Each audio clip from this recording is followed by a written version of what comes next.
जय हिंद मेरे प्यारे साथियों, एक बार फिर से स्वागत है मेरे यूट्यूब चैनल जॉब की जानकारी। तो दोस्तों, आपके बीच में मैं लेकर के आया हूं Assam rifle meritorious sports person की रिक्रूटमेंट रैली की न्यूज़, जिसमें इसका नोटिफिकेशन आउट कर दिया गया है। एक बार गो थ्रू करते हैं, देखते हैं नोटिफिकेशन में क्या क्या चीज़ें रखी गई हैं। दोस्तों, सबसे पहले हम बात करते हैं कि इसका ऑनलाइन पोर्टल कब लाइव किया जा रहा है। तो आप देख रहे हैं स्क्रीन पर 28 सितंबर 2024 से इसका ऑनलाइन सर्वर आउट किया जाएगा, तब से आप फॉर्म भर सकते हैं।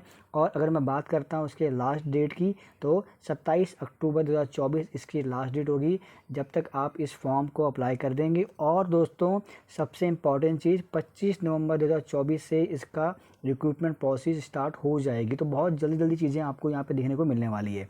बात करते हैं वैकेंसी का ब्रेकअप। तो मेल और फीमेल कैटेगरी दोनों की वैकेंसी निकाली गई है।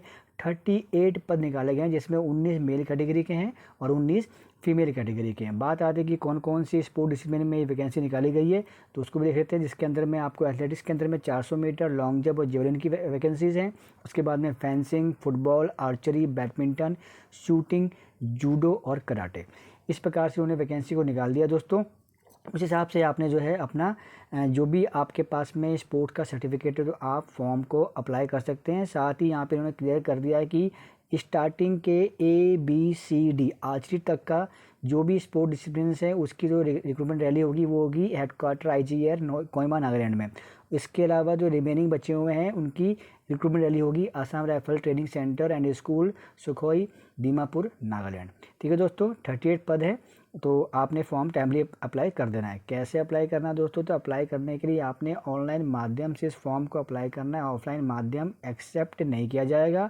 इस फॉर्म को अप्लाई करने के लिए आपको 100 रुपये की फ़ी पे करनी होगी, जिसको जो जनरल और OBC कैटेगरी में आता है।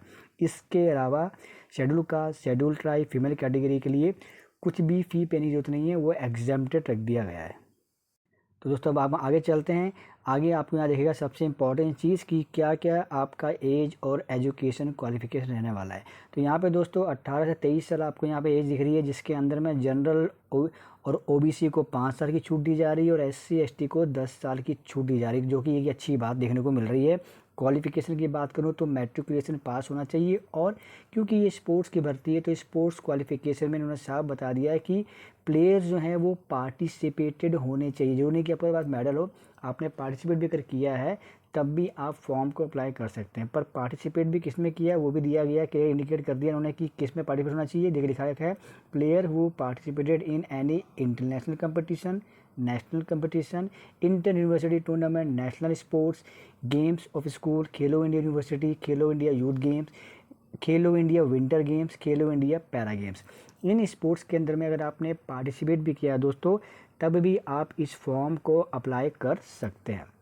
इसके बाद दोस्तों, कुछ आपको जो सर्टिफिकेट मिले होंगे कंपटीशन के अंदर में, पार्टिसिपेट सर्टिफिकेट मिलता ही है, तो उसमें वो सर्टिफिकेट जो है उसकी जो अथॉरिटी होती है अवार्डिंग की, वो भी यहाँ दे दी गई है कि मान लीजिए कोई इंटरनेशनल कंपटीशन में पार्टिसिपेट किया है, तो उनका secretary of national federation of the game concern के थ्रू अवार्डिंग सर्टिफिकेट की अथॉरिटी होनी चाहिए। ऐसे ही दोस्तों, अलग अलग लेवल के जो कंपटीशन है, उनके अलग अलग क्राइटेरिया दिए गए हैं, तो आपको देख लीजिएगा। उन्हीं के हिसाब से आपका अथॉरिटी होनी चाहिए, जो कि आपको सर्टिफिकेट आपको प्रोवाइड किया गया हो। यहाँ पे नोट दिया गया एज का, दोबारा से बात कर लेते हैं। जनरल OBC की 18 से 28 साल दे दी गई है। 1 अगस्त 2024 उसकी कटौती रखी गई है और 1 अगस्त 1996 से लेकर के 1 अगस्त 2006 तक का उसका जन्म होना चाहिए। इसके बाद में बात करें SC ST कैटेगरी की, 18 से 33 साल एज रखी गई है। 1 अगस्त इसका भी कट ऑफ डे रखा गया और 1 अगस्त 1991 से लेकर के 1 अगस्त 2006 तक का आपके बीच का जन्म होना चाहिए। अब दोस्तों, बात कर लेते हैं कि सिलेक्शन प्रोसेस क्या रहेगी। सिलेक्शन प्रोसेस में सबसे पहले आपका वेरिफिकेशन होगा, आपने फॉर्म भर दिया होगा, आपका वेरिफिकेशन किया जाएगा, फिर आपका डॉक्यूमेंटेशन किया जाएगा। डॉक्यूमेंटेशन हो जाएगा तो उसके बाद में आपका होगा फिजिकल टेस्ट। जी हाँ दोस्तों, फिजिकल टेस्ट जो होने वाला है, क्योंकि ये कांस्टेबल पद की वैकेंसी अगर मान सकते हैं, तो इसमें जो कांस्टेबल पद में रहता है, यानी मान लीजिए 170 सेंटीमीटर हाइट चाहिए होगी मेल कैटेगरी को, 157 सेंटीमीटर फीमेल कैटेगरी को हाइट चाहिए होगी। चेस्ट की बात करें तो मेल कैटेगरी में 80 से 85 सेंटीमीटर उसका फूल जाना चाहिए। और बाकी अलग अलग इस कैटेगरी वाइज जो हमको छूट मिलती है हाइट में, चेस्ट में, वो आपको यहाँ देखने को मिल जाएगी। उस हिसाब से आप देख करके चार्ट को अपने फॉर्म को अप्लाई कर दीजिएगा, क्योंकि वहाँ पे आपको अच्छी खासी छूट जो यहाँ पे फिजिकल के अंदर में मिलने वाली है। आगे चलेंगे दोस्तों, इसमें सबसे इम्पॉर्टेंट चीज़ जो होने वाली, क्योंकि स्पोर्ट्स की वैकेंसी है, तो यहाँ पे दोस्तों फील्ड ट्रायल आपका होगा। जी हाँ दोस्तों, यहाँ पे जो आपका ग्राउंड में फील्ड ट्रायल किया जाएगा, कह सकते हैं कि जो ट्रायल होता है स्पोर्ट्स का वो किया जाएगा। उसके अंदर में आपने एक तो क्या है कि अपना खुद का जो स्पोर्ट्स गियर होता है वो लेकर के आपने आना है। इसमें आपको वहाँ से चीज़ें नहीं मिलेगी, तो इस चीज़ का आपको ध्यान रखना है। और मार्क जो भी मिलेंगे फील्ड ट्रायल के अंदर में उसके बेस पे ही आपकी मेरिट बनेगी दोस्तों। तो फील्ड ट्रायल में अच्छे से आपने परफॉर्मेंस करना है, क्योंकि सर्टिफिकेट अगर आप देते हैं तो उसके भी कुछ मार्क्स होंगे, लेकिन मेन इंपॉर्टेंट भाग होता है आपका फील्ड ट्रायल, तो उसके आपको मार्क दिए जाएंगे। अगर कोई प्रेगनेंसी लेडी है तो उसको इसमें भर्ती में एक्सेप्ट नहीं किया जाएगा, और नॉर्मल अगर लेडी है तो उससे नो प्रेगनेंसी सर्टिफिकेट भी लिया जाएगा। तो इस हिसाब से आपने देखना है। मान लीजिए आप गए ट्रायल के लिए और उसमें आप क्वालिफाई नहीं कर पाते हैं, तो तब आपको एक रिजेक्शन स्लिप भी दी जाएगी कि आप पीएचटी में क्वालिफाई नहीं कर पाए या फिर आप फील्ड ट्रायल में क्वालिफाई नहीं कर पाए। तो ये थोड़ा सा मोटा फील्ड ट्रायल का क्राइटेरिया रखा गया है। उसके बाद आपका डिटेल मेडिकल एग्जामिनेशन होना है, तो मेडिकल एग्जामिनेशन में आपका आईज चेक करेंगे, कान चेक करेंगे, हर एक चीज़ जो है आपकी चेक करी जाएगी। ब्लड भी चेक किया जाता है, एक्सरे भी करा सकते हैं, सोनोग्राफी कर सकते हैं, हर एक चीज़ वो मेडिकल एग्जामिनेशन में कर सकते हैं। कोई ऐसा कैंडिडेट जो मेडिकल क्वालिफाई नहीं कर पाएगा तो उसका री मेडिकल भी किया जाएगा। री मेडिकल भी अगर क्वालिफाई कर दिया तो कोई दिक्कत नहीं है। ये सब चीज़ होने के बाद दोस्तों आपका होगा फाइनल सिलेक्शन। तो मैं आपको दोबारा बताता हूँ कि फाइनल सिलेक्शन जो होगा, अगर आपने कोई सर्टिफिकेट डाला है उसके मार्क्स हैं, लेकिन सबसे मेन जो है वो है achievements and performance in field trial and level of participation. आपने कितना सा अचीवमेंट किया वो आपके सर्टिफिकेट दिखा देंगे।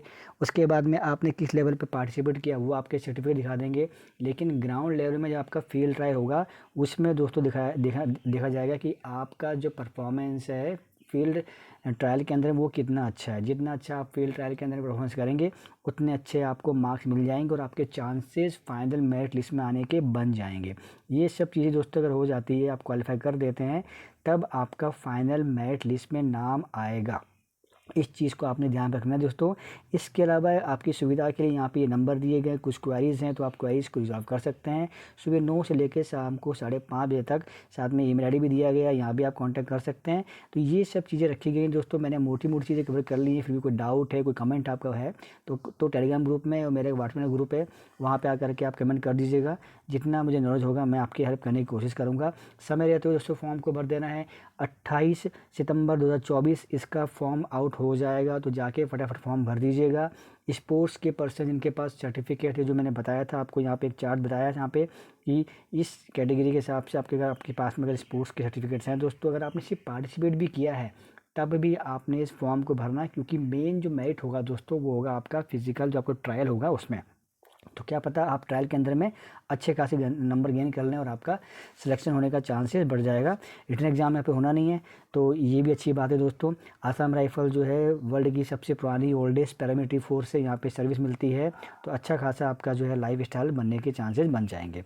दोस्तों ऐसे ही इन्फॉर्मेटिव वीडियो लाता रहूँगा। पहली बार आए हैं चैनल को जो सब्सक्राइब कर लीजिएगा। मिलेंगे नेक्स्ट अपडेट वीडियो के साथ, जब तक के लिए जय हिंद मेरे प्यारे साथियों।